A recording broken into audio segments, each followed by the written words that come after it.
വളരെ സിമ്പിളായിട്ട് അതുപോലെ നല്ല ടേസ്റ്റി ആയിട്ടുള്ള ഒരു ഗ്രീൻ പീസ് കറി തയ്യാറാക്കിയാലോ അപ്പം ചപ്പാത്തി ഏത് പലഹാരത്തിലൂടെയും കഴിക്കാൻ പറ്റുന്ന നല്ല ടേസ്റ്റി ആയിട്ടുള്ള ഒരു കറിയാണ്. ട്രൈ ചെയ്ത് നോക്കൂ.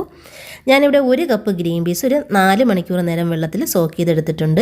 ഇനി നമുക്കിതിലേക്ക് ഒരു വലിയ സവാള, ഒരു ചെറിയ ക്യാരറ്റ്, ഒരു ഉരുളക്കിഴങ്ങ്, എരിവിനനുസരിച്ചിട്ടുള്ള പച്ചമുളക്, കുറച്ച് കറിവേപ്പില, 6 അല്ലി വെളുത്തുള്ളി, ഇഞ്ചി ഇതെല്ലാം കൂടെ ഒന്ന് ചതച്ചെടുത്തിട്ടുണ്ട്. ഈ കറി തയ്യാറാക്കുന്ന കുക്കറിലാണ്. ഒരു കുക്കർ ചൂടാക്കാൻ വെച്ചിട്ടുണ്ട്. ചൂടായി വരുന്ന സമയത്ത് നമുക്കിതിലേക്ക് 2 ടേബിൾ സ്പൂൺ വെളിച്ചെണ്ണ ഒഴിച്ചെടുക്കാം. വെളിച്ചെണ്ണയാണ് കൂടുതൽ ടേസ്റ്റ് ഈ കറിക്ക്. വെളിച്ചെണ്ണ ചൂടായി വരുന്ന സമയത്ത് ഇതിലേക്ക് 1/2 ടീസ്പൂൺ കടുക് ഇട്ടൊന്ന് പൊട്ടിച്ചെടുക്കാം. കടുക് പൊട്ട് വരുന്ന സമയത്ത് നമ്മൾ ഈ കട്ട് ചെയ്തെടുത്തിട്ടുള്ള വെജിറ്റബിൾസ് എല്ലാം ഇട്ട് കൊടുക്കാം. ഇതിനാവശ്യമായിട്ടുള്ള ഉപ്പും കൂടെ ചേർത്ത് ഒന്ന് വഴറ്റിയെടുക്കാം.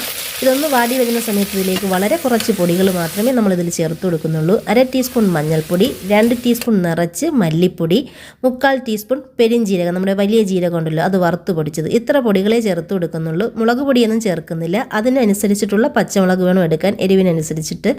ഈ പൊടികളുടെ എല്ലാം പച്ചമണം മാറുന്ന സമയത്ത് നമ്മൾ എടുത്ത് വെച്ചിട്ടുള്ള ഗ്രീൻ പീസ് ഇട്ട് കൊടുക്കാം. ഗ്രീൻ പീസ് ഇട്ട് ഒന്ന് മിക്സ് ചെയ്തതിന് ശേഷം നിങ്ങൾക്ക് എത്രത്തോളം ഗ്രേവി വേണോ അതിനനുസരിച്ചിട്ടുള്ള വെള്ളം ചേർത്ത് കൊടുക്കാം. മുങ്ങി കിടക്കുന്നതിന് ആവശ്യമായിട്ടുള്ള നോർമൽ വെള്ളവും ഒഴിച്ച് ആവശ്യത്തിനുള്ള ഉപ്പും കൂടെ ചേർത്ത് മീഡിയം ഫ്ലെയിമിൽ ഒരു 3 വിസിൽ വരുന്നത് വരെ ഒന്ന് വെയിറ്റ് ചെയ്യാം.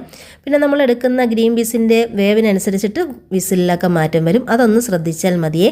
3 വിസിൽ കഴിയുമ്പോൾ നമ്മുടെ ഗ്രീൻ പീസൊക്കെ നല്ലതുപോലെ വെന്ത് വന്നിട്ടുണ്ട്. ഒരുപാട് അങ്ങ് വെന്ത് ഉടച്ചെടുക്കേണ്ട ആവശ്യമില്ല. ഇതാ നല്ലതുപോലെ വെന്ത് വന്നു. ഇനി നമ്മളിതിൽ തേങ്ങയോ തേങ്ങാപ്പാലോ ഒന്നും ചേർത്ത് കൊടുക്കുന്നില്ല. പകരം ചേർത്ത് കൊടുക്കുന്നത് ഒരു 3/4 കപ്പ് പശുവും പാലാണ്. പശുവും പാൽ ചേർത്തിട്ട് ഗ്രീൻ പീസ് കറി തയ്യാറാക്കിയാൽ നല്ല ടേസ്റ്റാണ്. ഒരു തവണയെങ്കിലും ഒന്ന് ഉണ്ടാക്കി നോക്കൂ.